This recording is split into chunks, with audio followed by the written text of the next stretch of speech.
Perkenalkan, nama saya Lavinia Christina Manembu dengan NIM 190611020025 kelas 4B1. Saat ini saya ingin memenuhi tugas psikologi industri, yaitu efektivitas organisasi. Pengertian efektivitas organisasi. Efektivitas organisasi merupakan suatu konsep yang sangat penting karena mampu memberikan gambaran mengenai keberhasilan suatu organisasi dalam mencapai sasarannya, atau dapat dikatakan bahwa efektivitas merupakan tingkat ketercapaian tujuan. Konsep efektivitas sesungguhnya merupakan suatu konsep yang luas, mencakup berbagai faktor di dalam maupun di luar organisasi. Konsep efektivitas ini oleh para ahli belum ada keseragaman pandangan, dan hal tersebut dikarenakan sudut pandang yang dilakukan dengan pendekatan disiplin ilmu yang berbeda, sehingga melahirkan konsep yang berbeda pula di dalam pengukurannya. Namun demikian, banyak juga ahli dan peneliti yang telah mengungkapkan apa dan bagaimana mengukur efektivitas itu. Kemudian, faktor efektivitas organisasi. Efektivitas organisasi dipengaruhi oleh 4 faktor di dalam budaya organisasi, yakni keterlibatan atau involvement, adaptasi atau adaptation, misi atau mission, dan konsistensi atau konsistensi. Yang pertama, keterlibatan atau involvement.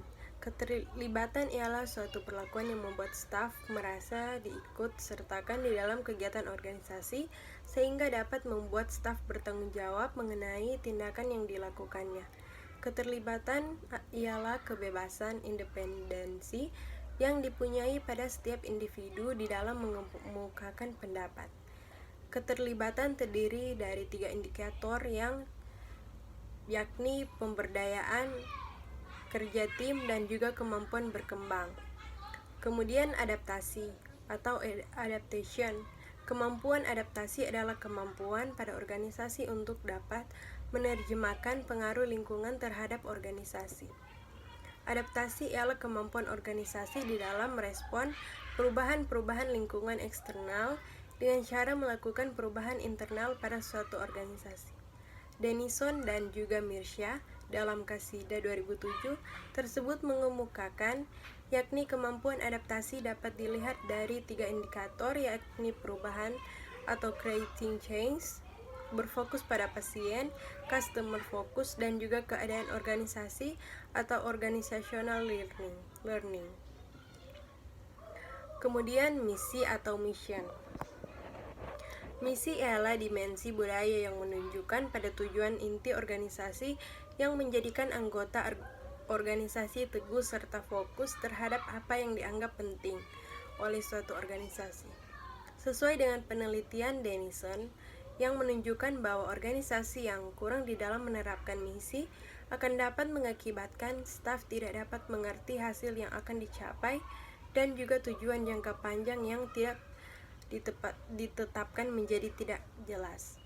Denison dan Mirsya menyatakan ialah bahwa kemampuan adaptasi dapat dilihat dari 3 indikator, yakni strategi yang terarah serta tetap atau strategic direction and intent, tujuan dan juga objektivitas atau goals and objective, dan visi atau vision.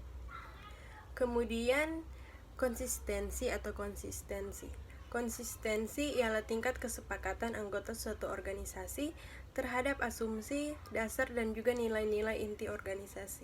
Konsistensi dalam menekankan pada sistem keyakinan-keyakinan, nilai-nilai, dan juga simbol-simbol yang dimengerti serta dianut bersama oleh para anggota organisasi, dan juga pelaksanaan kegiatan-kegiatan yang terkoordinasi. 3 indikator konsistensi yaitu yang pertama nilai inti atau core value, yang kedua kesepakatan atau agreement, yang ketiga koordinasi dan integrasi atau coordination dan integration. Pendekatan keefektifan organisasi. Yang pertama ada pendekatan pencapaian tujuan atau goal attainment approach. Pendekatan pencapaian tujuan mengasumsi bahwa organisasi adalah kesatuan yang dibuat dengan sengaja, rasional, dan mencari tujuan. Oleh karena itu, pencapaian tujuan yang berhasil menjadi sebuah ukuran yang tepat tentang keefektifan. Namun demikian, agar pencapaian tujuan bisa menjadi ukuran yang sah dalam mengukur keefektifan organisasi, asumsi-asumsi lain juga harus diperhatikan. Yang kedua, pendekatan sistem atau system approach.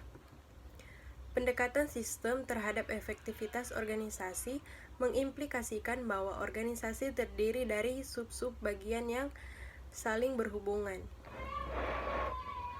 Kemudian pendekatan konsisten strategis atau strategi consistency approach. Pendekatan konsistensi strategis memandang organisasi secara berbeda. Organisasi diasumsikan sebagai arena politik tempat kelompok-kelompok yang berkepentingan bersaing untuk mengendalikan sumber daya. Dalam konteks ini, keefektifan organisasi menjadi sebuah penilaian tentang sejauh mana keberhasilan sebuah organisasi dalam memenuhi tuntutan konsistensi kritisnya, yaitu pihak-pihak yang menjadi tempat.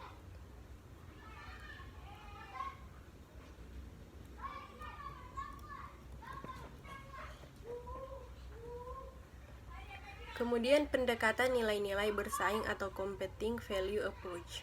Nilai-nilai bersaing secara nyata melangkah lebih jauh daripada hanya pengakuan tentang adanya pilihan yang beraneka ragam.